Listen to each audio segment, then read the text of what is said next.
Hello, my name's Scott Harrison. I'm the manager here at the Bristol Academy of Media, or BAM for short. This series is called the BAM Graduates, and in this series we, as some of the staff here at BAM, interview some previous students, people that have gone on to do interesting work and other good things, and talk to them about how they've got their foot on their career ladder, what sort of careers they've had, what sort of jobs they've done, and how their experience with us has helped them in forming those careers and what skills they've needed in order to progress in the creative field. So without further ado, let's get on with the first episode of the BAM Graduates.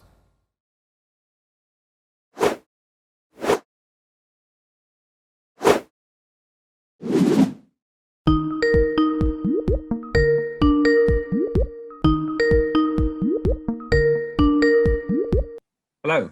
Hello Adrian, how are you doing? Not too bad, and you? Yeah, I'm good, thanks. It's nice to see you.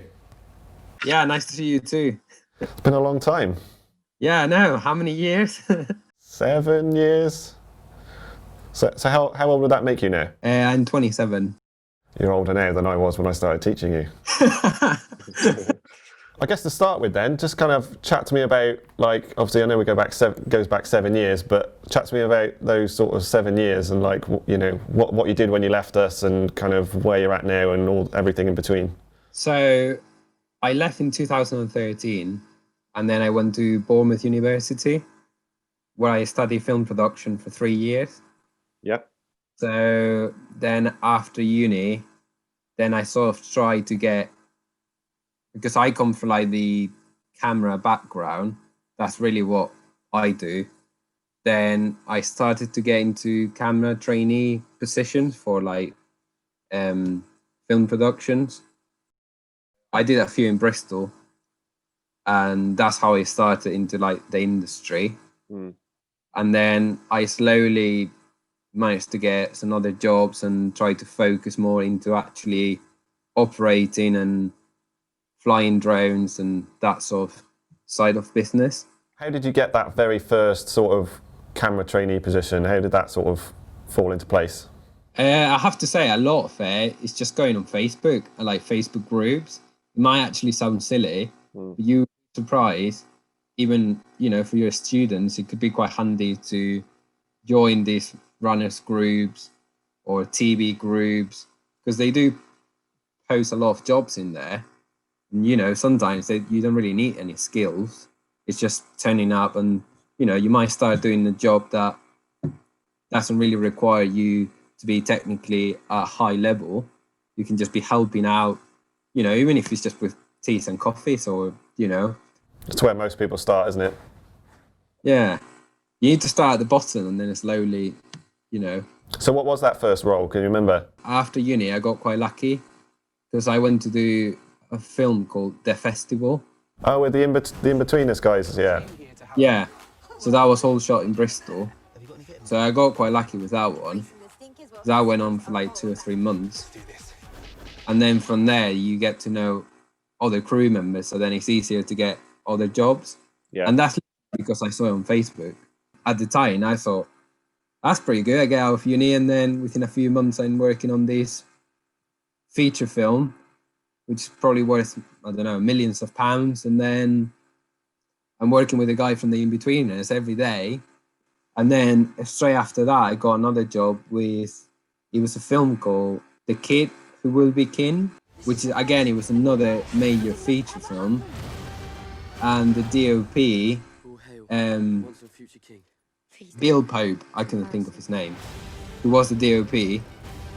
So I met him in person and I was like, oh my God, this guy is amazing. Like, as a DOP, he's done all their like Matrix and Spider-Man's, I think, and, you know, a lot of the new films. I thought, blimey, this is quite nice. How can I be working with him? So what are you doing now then? What's kind of your income now? What's your profession, would you say? So at the moment, I'm doing sort of like second camera work for TV. Also doing drone work for a few production companies. But now I'm starting to move more towards sort of like documentary, wildlife, natural history work. Yeah. So what have you worked on recently then? Have you managed to get some documentary or wildlife work? At the moment, the only sort of main series I'm currently working on is called Devon and Cornwall for Channel 4. Okay. So sort of like my main series at the moment. And then we're about to finish it. We only got a week or two. Because you did that, it kind of came back into my sort of field of vision, the Cornwall video you did that got on the sort of Vimeo top picks and stuff, which, you know, was stunning, like absolutely beautifully done, and everyone I've shown it to has been like, wow, how did you do that, kind of thing. Thank you. Is that something you did off your own back, or was that part of the series that you were working on? Yeah, that was sort of my own back.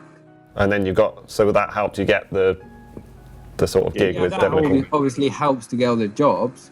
That is the whole point. Like, you make something that, you know, I'm not making any money out of it, but I'm improving my skills, then people are going to know me because of what I've done. And then it's an example of what I can achieve. And I seem to remember, like, one of your kind of, because it was just off the back of coming from us, wasn't it? One of the sort of first big exposure projects you had was that nice Bristol video you did, the kind of the sort of, you know, love letter to Bristol, that you've been living there, and it was tweeted out by the mayor, I seem to remember.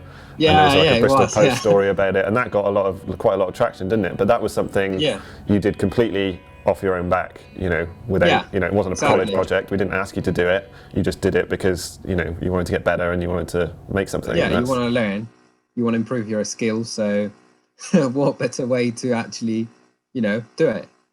What do you think are kind of, from your time at college, are the sort of soft skills that you valued the most going into, you know, having your own career and doing your own kind of business work? I think you need to be passionate about what you're doing.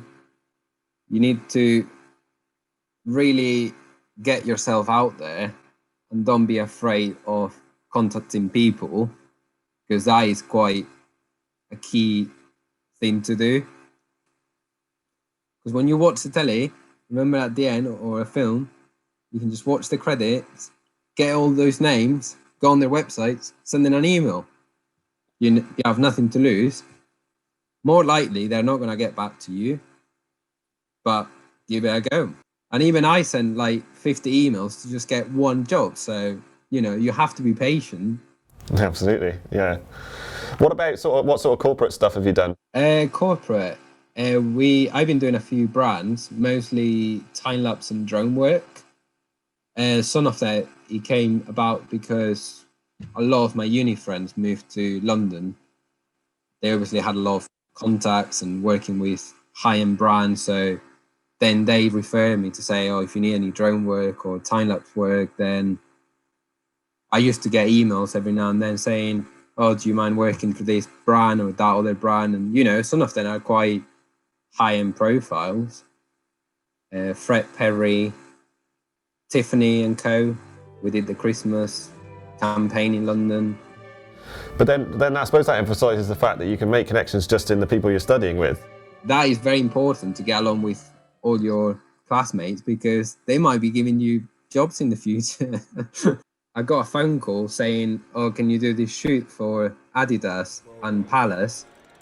And the producer told me, I'm not being funny, like, there's so many drone operators out there that I can employ, but because my mate said that he's worked with you and you're quite nice, then I'd rather employ someone that I already know and I already have some sort of like awareness of how they work. And if his mate trusts me, then he's more likely to trust me rather than someone else that has never met before. And that's how I got the job, just because it was a friend of a friend, and he said, oh yeah, that's fine.